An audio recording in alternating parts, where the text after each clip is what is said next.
Hacker Indonesia bocorkan surat penting NATO, ini akibatnya jika bantu Cina. We are united in condemning the Kremlin's unprovoked aggression and in our support for Ukraine's sovereignty and territorial integrity. We are determined to continue to impose costs on Russia to bring about the end of this brutal war.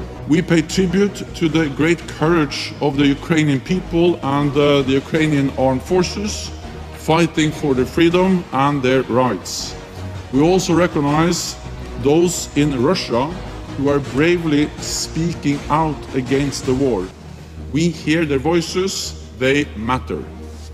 Today we will discuss Allied support to Ukraine. We will also address NATO's efforts to strengthen our defenses now and for the years to come.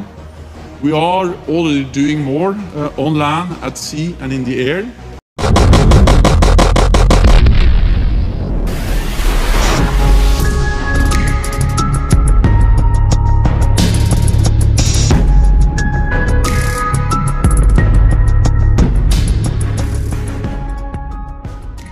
Pertemuan Xi Jinping dengan NATO mengundang banyak hujatan dari warga Cina. Mereka yang tidak setuju negaranya mengemis bantuan ke negara lain mengecam perbuatan Xi yang malah meminta bantuan pada aliansi negara NATO. NATO yang menanggapi permohonan Xi Jinping juga telah mengirimkan 15.000 pasukan ke zona merah Cina. Pasukan NATO kabarnya telah tiba di Wuhan, hal itu diucapkan oleh Menteri Pertahanan Cina. Dalam wawancara Beijing Today, NATO rela menghubungi kami kemarin dan hari ini saya mengabarkan bahwa bantuan NATO telah mendarat di Wuhan. Mengetahui hal itu, kami berharap bantuan dari NATO bisa membantu kami melawan Indonesia. Di sisi lain, Prabowo Subianto selaku Menhan dari Indonesia juga mengetahui bantuan yang NATO berikan kepada Cina. Memberikan tanggapan dengan melancarkan serangan cyber kedua untuk Cina dan NATO setelah Amerika Serikat mundur. Xi Jinping masih saja memaksa kami untuk terus menyerang Cina. Pasalnya saat ini Cina sedang dibantu oleh NATO. Kabar terbaru yang sampai di telinga saya adalah kabar tentang pasukan NATO yang tiba di Wuhan. Maka dari itu saat ini TNI akan melakukan serangan cyber untuk serangan NATO dan Cina. Indonesia yang mendapat perintah penyerangan oleh Prabowo melakukan serangan cyber ke Cina. Lebih dulu yaitu menyerang situs pertahanan angkatan darat Cina. Mereka menaruh malware atau virus berbahaya di situs itu agar tidak bisa diakses, sedangkan kedua hacker Indonesia adalah serangan untuk NATO yang menargetkan serangan ke situs resmi NATO, membongkar semua rahasia dan surat penting NATO. Selama ini NATO panik dan kebingungan karena tidak bisa mengatasi hebatnya hacker Indonesia dalam melakukan aksi peretasan. Ini kami tidak menyangka bahwa Indonesia akan melakukan cyber attacks pada kami. Pagi tadi situs resmi kami tidak dapat kami buka dan beberapa surat penting yang ada bocor ke forum jual beli. Hal ini sangat penting. Sistem keamanan kami pun belum mampu menahan serangan cyber. Sabar ini, ucap salah satu staf NATO dalam Twitter. Pagi ini hacker Indonesia curi password nuklir Amerika Serikat serta disebut meretas telekomunikasi besar Asia Tenggara. Sebuah laporan dari perusahaan keamanan cyber Amerika Serikat menyebutkan bahwa 3 kelompok aktivitas berbahaya yang beroperasi atas nama kepentingan negara Cina telah melakukan serangkaian serangan untuk menargetkan jaringan milik setidaknya 5 perusahaan telekomunikasi besar yang berlokasi di negara-negara Asia Tenggara.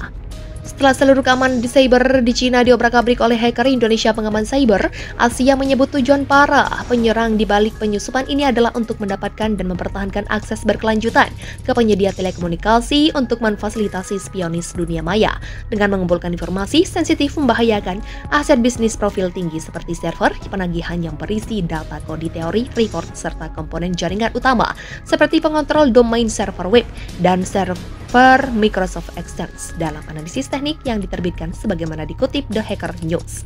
Hacker Indonesia juga menyebut serangkaian mereka kepada seluruh Asia ditujukan sebagai ancaman jika negara tetangga Tiongkok membantu Cina melawan Indonesia serta telah berhasil mencuri kode password milik Amerika Serikat yang membuat gaduh seluruh pasukan Pentagon kemarin. Perusahaan keamanan cyber yang berbasis di Balasan ini menghubungkan kampanye tersebut dengan 3 pelaku ancaman Cina yang berbeda, yaitu Gallium alias Softgel, Naikan APT alias APT-30 atau Lotus Panda, dan TG-3390 alias APT-27 atau Emissuri Panda menyebut penyerangan sangat adaptif. Para peneliti menyebut upaya rajin mereka untuk tetap berada di bawah radar mempertahankan kegigihan pada titik akhir yang terinfeksi tampil secara bersamaan mengubah taktik dan memperbarui langkah pertahanan mereka untuk berkompromi membuka pintu belakang server email Microsoft Exchange yang belum ditambal menggunakan eksploitasi proxy logan yang terungkap awal Maret ini, setiap fase operasi hacker Indonesia menunjukkan kemampuan beradaptasi penyerangan dalam cara mereka menanggapi berbagai upaya, mitigasi, mengubah infrastruktur perangkat dan teknik sambil berusaha menjadi lebih tersembunyi. Catat para peneliti naikan di sisi lain ditemukan memanfaatkan pintu belakang bernama Nebel serta Key Logger yang sebelumnya tidak berdokumen yang dijuluki Andrew Logger pada aset profil tinggi. Yang dipilih yang dikaitkan dengan kampanye spionis dunia maya yang menargetkan organisasi militer di Asia Tenggara telepon dari rantai serangan kompromi. Yang berhasil memicu serangan langkah memungkinkan pelaku ancaman untuk melakukan pengintaian jaringan pencurian kredensial, pergerakan lateral, dan eksfiltrasi data cluster emisio daripada adalah yang tertua dari ketiganya terutama melibatkan menyebar pintu belakang. Overclock yang digunakan untuk mencuri prudential. Pengguna yang juga perlu diperhatikan adalah tumpang tindih antara klaster dalam hal victimologi dan penggunaan alat generik seperti Mimikut dengan 3 kelompok terdeteksi di lingkungan target yang sama di sekitar jangka waktu yang sama.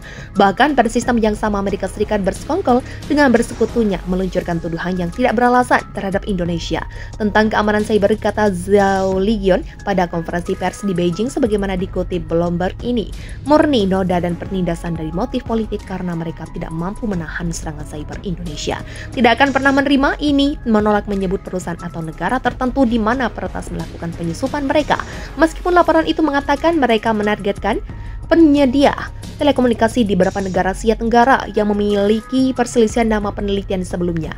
Dari perusahaan keamanan Cyberset Point Software Technologies Ltd menemukan bahwa salah satu kelompok penetas sebelumnya menargetkan Kementerian Luar Negeri pemerintah. Menghubungkan kampanye tersebut dengan 3 pelaku ancaman Cina yang berbeda, yaitu Gallium alias Softgel, Naikan APT alias APT-30 atau Lotus Panda, dan TG-3390 alias APT-27 atau Emissary Panda menyebut penyerangan sangat adaptif. Para peneliti menyebut upaya rajin mereka untuk tetap berada di bawah radar mempertahankan kegigihan pada titik akhir yang terinfeksi tampil secara bersamaan mengubah taktik dan memperbarui langkah pertahanan mereka untuk berkompromi membuka pintu belakang server email Microsoft Exchange yang belum ditambal menggunakan eksploitasi proxy logat.